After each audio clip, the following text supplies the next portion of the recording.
کتنی خوبصورت بات، کتنا خوبصورت ہے یہ دین. آپ اپنے فرائض ادا کریں لیکن احسان جتا کے نہیں. اپنے گھر والوں کو دے رہے ہیں لیکن ان پہ بھی احسان نہیں. بہت سے والدین کو دیکھا گیا کہ وہ بچوں کی تعلیم پہ اگر خرچ کرتے ہیں تو جینا حرام کر دیتے ہیں ان کا. تم پہ اتنا اتنا اتنا خرچ کر چکے ہیں. ایون اپنی اولاد کے ساتھ یا بیوی کے ساتھ بھی احسان کریں تو جتانا نہیں چاہیے. اور دوسری بات یہ ہے کہ اگر بچوں پر بھی آپ خرچ کرتے ہیں اور خاص طور پر اگر ماں خرچ کرتی، کیونکہ باپ پر تو فرض ہے ہی، اس کو تو فرض ادا کرنے کا اجر ملے گا، لیکن اگر ماں محنت کر کے بچوں کو پال رہی ہے تو اس کے لیے دگنا اجر ہے، صدقے کا بھی اور قرابت داری کے حق کا بھی. اصل چیز کیا ہے پھر اجر کے اضافے میں؟ اصل بنیاد کس چیز کی ہے؟ نیت کی. آپ کوئی کام کیوں کر رہے ہیں؟ وعن ابی ہریرہ قال قال رسول اللہ صلی اللہ علیہ وسلم دینار انفقته فی سبیل اللہ ودینار انفقته فی رقبہ ودینار تصدقت به علی مسکین ودینار انفقته علی اہلک اعظمها اجرا الذی انفقته علی اہلک. رواہ مسلم. عن ابی ہریرہ، ابو ہریرہ رضی اللہ عنہ سے روایت. قال کہتے ہیں قال رسول اللہ صلی اللہ علیہ وسلم، رسول اللہ صلی اللہ علیہ وسلم نے فرمایا دینار، ایک دینار، انفقتہ، خرچ کیا تم نے اس کو، فی سبیل اللہ، اللہ کے راستے میں، ودینار، اور ایک دینار، انفقتہ، خرچ کیا تم نے اس کو، فی رقبۃ، گردن چھڑانے میں، ودینار، اور ایک دینار، تصدقت بہ، صدقہ کیا تم نے ساتھ اس کے، علی مسکین، اوپر مسکین کے، ودینار، اور ایک دینار، انفقتہ، خرچ کیا تم نے اس کو، علی اہلک، اپنے گھر والوں پر، اعظمها اجرا، سب سے بڑا اجر کے اعتبار سے، الذی، وہ ہے جو، انفقتہ، خرچ کیا تم نے اس کو، علی اہلک، اپنے اہل و عیال پر.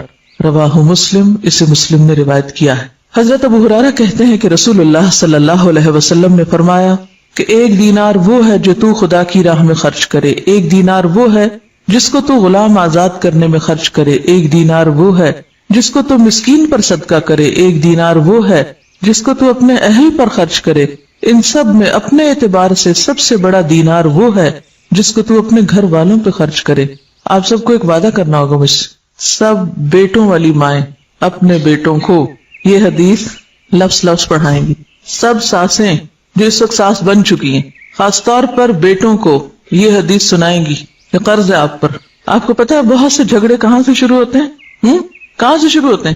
جب مرد حضرات اپنی ذمہ داری نہیں پوری کرتے. کیوں نہیں کرتے؟ اس کے کئی اسباب ہو سکتے ہیں. اس میں ایک سبب یہ ہوتا ہے کہ بیٹا کرنا چاہتا ہے، ماں نہیں کرنے دیتی، کہتے سب کچھ بیوی کو ہی دے ڈالو گے، سب کچھ بچوں پہ خرچ کر ڈالو گے. ٹھیک ہے، اس میں اعتدال چاہیے، سب کچھ بچوں اور بیوی کے لیے نہیں، لیکن ان کی ذمہ داری پوری کرنا. اگر مائیں یہ تعلیم اپنے بچوں کو دیں گی اور بچے آگے اپنی بیویوں کا اور بچوں کا خیال کریں گے، ان کا دھیان رکھیں گے، تو اس سے فائدہ کیا ہوگا؟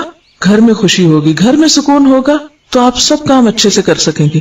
اور دوسری بات یہ ہے کہ جب اپنے گھر والوں کو چھوڑ کے دوسروں کو دیا جاتا ہے، اس سے کیا ہوتا ہے نقصان؟ جو لے کے جاتے ہیں ان کے لیے دلوں میں نفرت اور عداوت پیدا ہوتی. پھر اوپر سے کہا جاتا ہے کہ آپ پھوپھی کے ساتھ اچھا سلوک نہیں کر رہے، آپ فلاں کے ساتھ اچھا نہیں کر رہے. مائیں یہ تو بیٹوں کو ضرور سکھاتی ہیں، دیکھو بہن ہے تمہاری، اس کو بھی دینا ہے، یہ بھانجے ہیں، یہ بھتیجے ہیں، یہ فلاں ہے، یہ فلاں ہے، سب کو دینا. نہیں سکھاتے تو کیا نہیں سکھاتے؟ بیوی کو بھی دینا. بیوی کا اگر وہ شوہر دل جیتیں گے تو کس کو فائدہ ہوگا؟ بالکل مدر ان لا کو ہی فائدہ ہوگا. لیکن اس کا یہ مطلب نہیں کہ بیویاں پھر واحد وارث بننا چاہیں سارے مال کی. دیکھیے مرد حضرات عام طور پر ان معاملات میں بیوی پہ بہت انحصار کرتے ہیں. وہ کہتے ہیں جدھر تم چاہو دے دو. اکثریت کو میں نے یہ دیکھا ہے، جو چاہو کرو. اب عورت کے ہاتھ میں ایک چیز آ گئی، اب ایک اور آزمائش، ہر نعمت آزمائش. اب اس پہ کیا فرض عائد ہوتا ہے کہ وہ سارا کچھ چھپا کے اپنے پاس ہی نہ رکھ لے.